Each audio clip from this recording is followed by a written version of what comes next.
Good day and welcome to the Golf News Update for Thursday, April the 30th. Here are the top stories at this hour. Rescuers today pulled a teenage boy out alive from under the wreckage of a guest house in Nepal, 5 days after it collapsed in a massive earthquake. Police said the survivor was a 15-year-old Nepalese who had been staying at the guest house on the outskirts of Kathmandu when the 7.8 magnitude quake struck. The death toll in Nepal from a massive weekend earthquake has risen to nearly 5,500, according to a tally by disaster management officials. Thousands of people hit the streets last night in Baltimore and several other US cities, from Boston and New York to Indianapolis and Washington, D.C., to protest the death of a black man.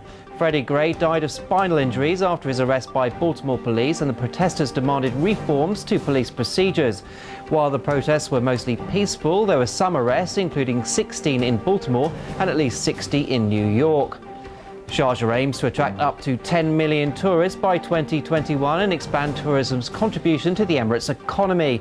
The Sharjah Commerce and Tourism Development Authority has said that to cater to the anticipated increase in demand, the Emirate wants to boost hotel room numbers from the current 10,000 to 15,000 by 2021.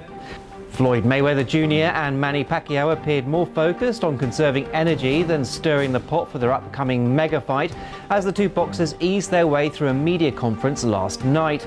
Asked about taunting his opponent, the undefeated Mayweather told reporters that the fight would sell itself.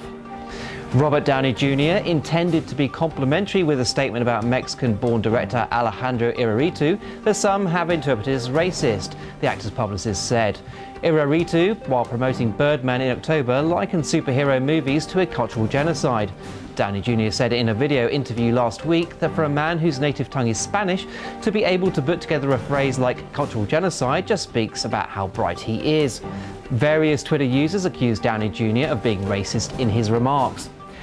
And finally, the weather. Today's high across the UAE will be 34 degrees Celsius, dropping to 23 degrees at night. That's all for now. Thanks for watching. We will be back with the newscast on Sunday, but you can always get the latest news on golfnews.com.